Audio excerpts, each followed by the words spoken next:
Have you ever questioned why certain philosophical insights about human nature are met with resistance, denial, or outright hostility?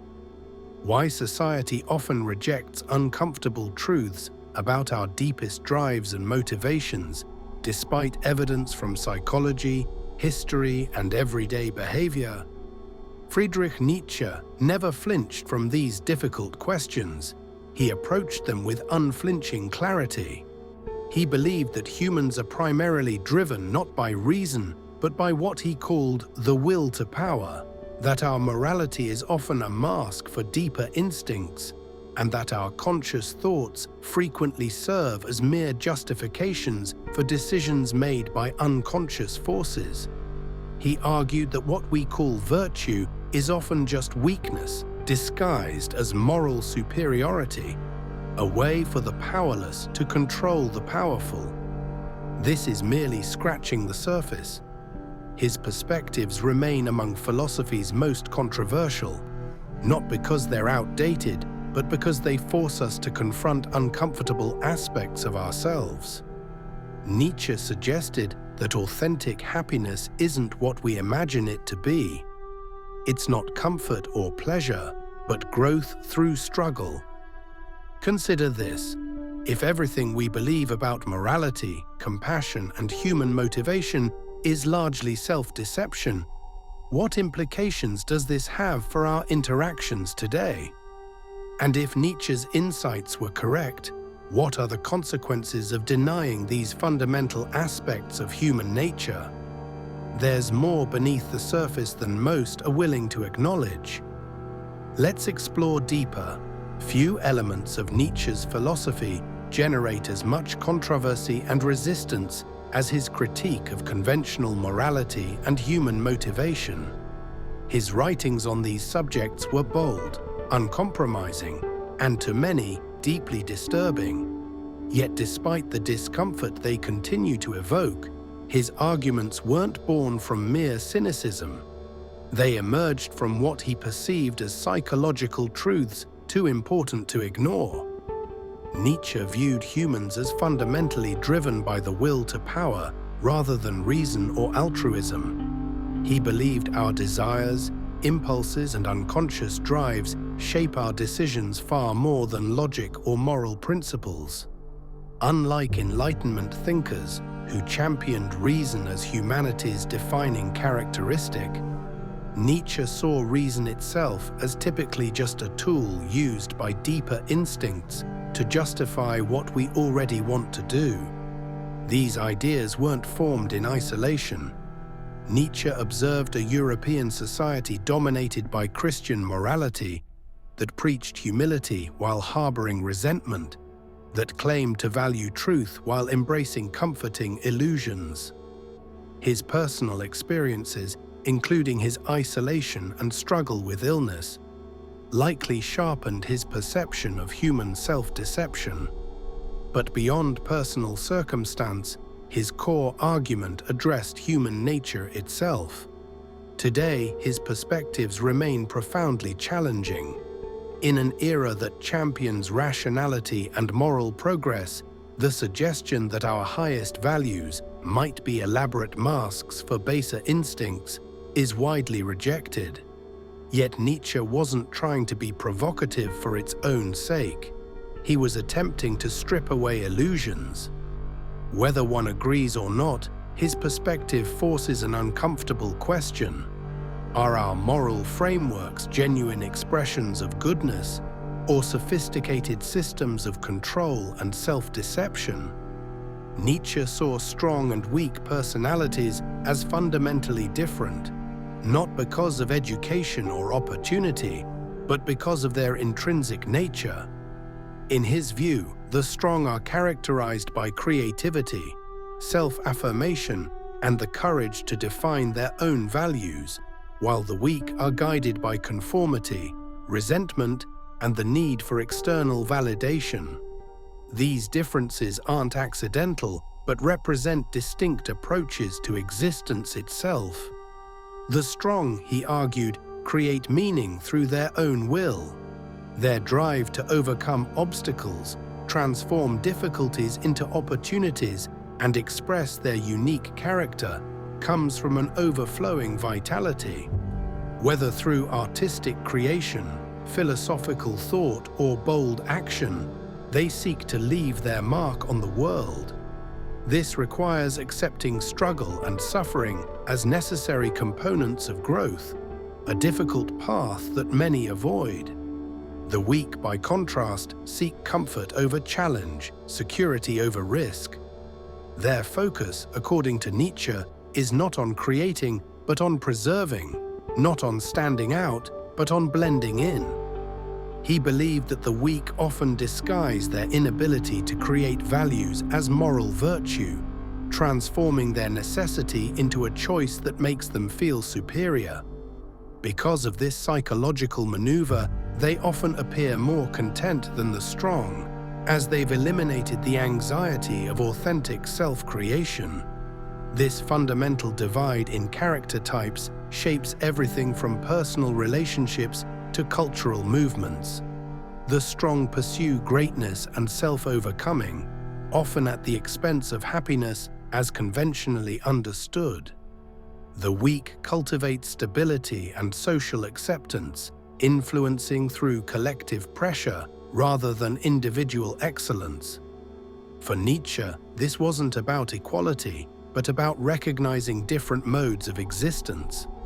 While the strong create new possibilities, the weak preserve existing structures. This distinction, whether controversial or not, lies at the heart of human interaction. Nietzsche believed that while the naturally strong exert power directly through creativity and self-affirmation, the naturally weak develop indirect methods of control. He argued that those lacking creative force don't simply accept their position, but develop sophisticated alternative strategies, what he famously called slave morality. Unlike the naturally strong who create through direct action and establish values through their own will, the weak in Nietzsche's view reshape the world by changing the rules of valuation itself. They do not compete on the same battlefield, but shift the entire terrain of what is considered good and bad. Their strength lies not in creation, but in criticism, not in affirming, but in negating.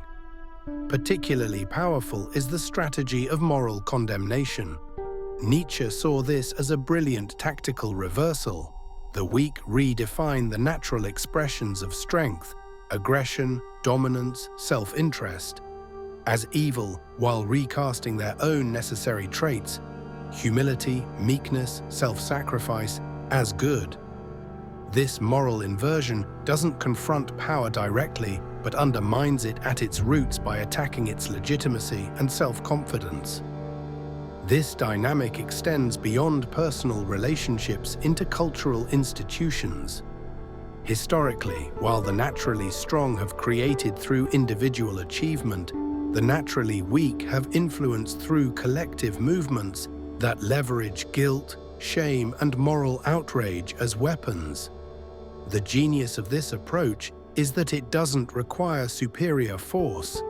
It works by turning the strong against themselves. Nietzsche didn't necessarily frame this as injustice, but as a fascinating psychological phenomenon, a creative response to powerlessness. The naturally strong build monuments, but the naturally weak shape the values by which those monuments are judged. In his eyes, power isn't always about who stands tallest. Often, it's about who defines what height itself means. Nietzsche believed that one of the most significant differences between strong and weak characters was their relationship to time and suffering. The strong, he argued, embrace the eternal recurrence, the hypothetical possibility that one might have to live the same life, with all its pain and disappointment, countless times over. The weak, conversely, seek escape from the present, whether through hopes of heavenly rewards or through resentful fixation on past injuries. To Nietzsche, this distinction revealed everything about a person's fundamental character. Those with strong constitutions transform suffering into growth, viewing obstacles not as punishments, but as necessary resistance that builds strength. They say yes to life in its entirety, refusing to separate pleasure from pain. This affirmation requires tremendous courage, the willingness to embrace even the most difficult experiences as essential parts of one's journey.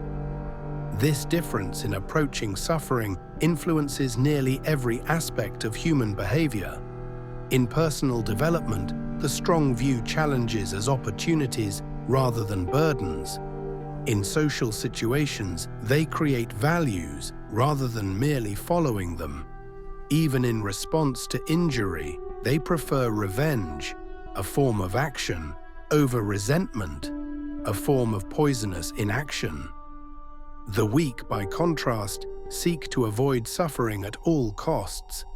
They dream of worlds, whether religious paradises or utopian futures, where struggle is eliminated. They develop moral systems that condemn the very instincts that might lead them into painful growth. They remember injuries long after they occur, building identities around victimhood rather than overcoming. The essential question then becomes, is it better to embrace suffering as necessary for growth, or to minimize pain at all costs? Is the strong character's embrace of difficulty a form of wisdom or merely masochism? Nietzsche didn't present a simple answer, only the observation that how we respond to suffering reveals who we truly are. Nietzsche saw compassion not as an unalloyed virtue, but as a psychological phenomenon worthy of suspicious examination. He believed that what people call compassion often masks more complex and less noble motivations.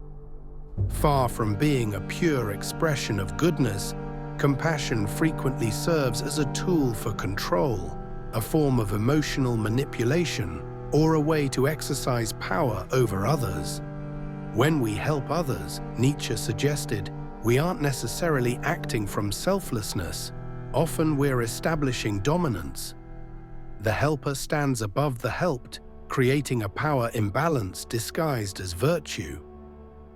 The act of giving assistance can produce a pleasurable feeling of superiority, while placing the recipient in a position of obligation and gratitude. What appears as kindness may be a subtle form of domination.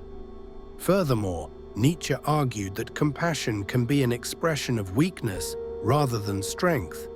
Those who fixate on alleviating suffering often do so because they cannot bear the sight of pain, not because they truly value the other person's growth. This type of compassion seeks to eliminate struggle at all costs, even when struggle might be necessary for development. It reflects the helper's discomfort more than the recipient's needs. Most disturbingly, Nietzsche suggested that compassion frequently operates as a form of emotional contagion that multiplies suffering rather than reducing it.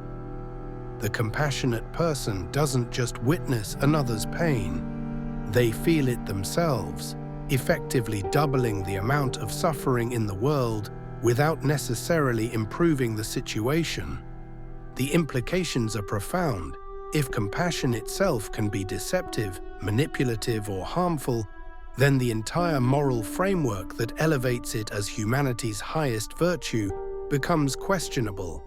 Authentic care for others, Nietzsche might argue, sometimes requires the courage to allow them to suffer and grow, rather than the weakness of protecting them from necessary pain. Nietzsche viewed traditional notions of truth and knowledge with deep skepticism. He argued that humans don't pursue truth for its own sake, but primarily as instruments for survival and power. Our perception of reality, our categories of thought, and even our basic concepts are not objective reflections of the world, but tools we've developed to navigate and control our environment. For Nietzsche, there is no view from nowhere. no perspective free from bias, instinct, or interest. Every viewpoint emerges from a particular position with specific needs and desires. Science, philosophy, religion all claim access to objective truth, but each serves particular forms of life and particular values. The scientist's devotion to empirical fact is not more true than the artist's devotion to aesthetic experience. Each represents a different way of engaging with existence. This radical perspective challenges the very foundation of traditional epistemology. If there is no absolute truth, but only interpretations serving various forms of life, then the question becomes not, is this true, but what does believing this do for me? Truth becomes pragmatic rather than correspondence with reality. Ideas are evaluated not by their accuracy, but by their effectiveness in enhancing life and power. Nietzsche particularly criticized the will to truth that characterizes Western philosophy and science, the assumption that truth is always beneficial and should always be pursued. He asked the unsettling question, what if some falsehoods are more life-affirming than certain truths?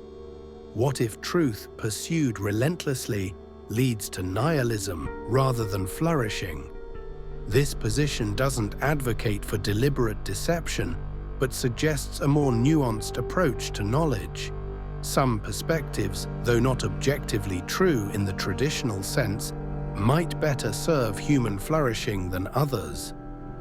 The value of an idea lies not in its correspondence with an unknowable reality in itself, but in its capacity to enhance life, stimulate creativity, and increase power.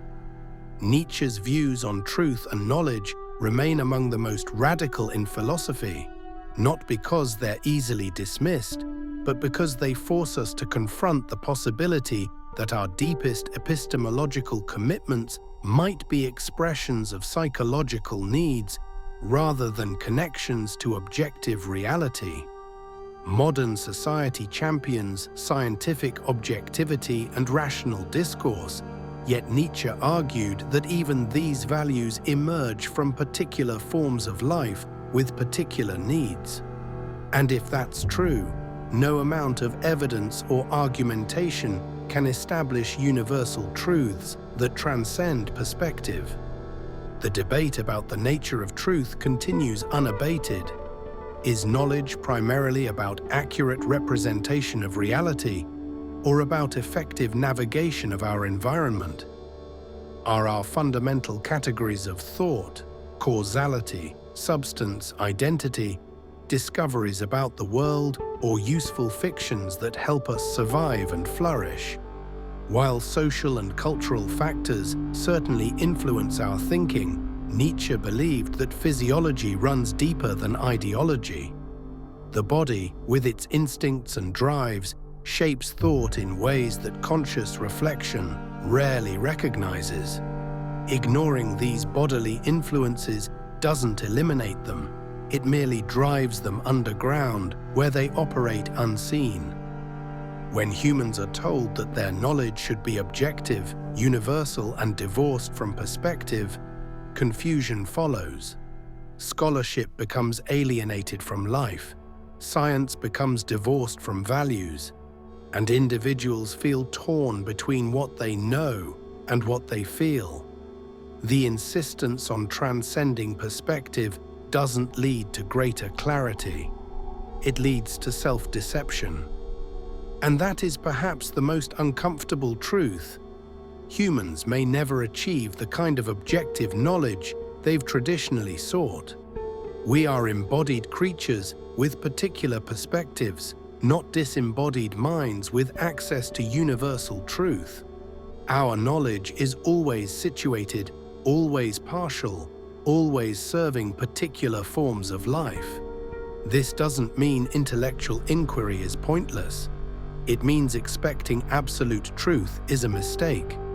Instead of forcing an artificial objectivity, Perhaps the only honest approach is accepting the perspectival nature of all knowledge, no matter how unsettling that truth may be.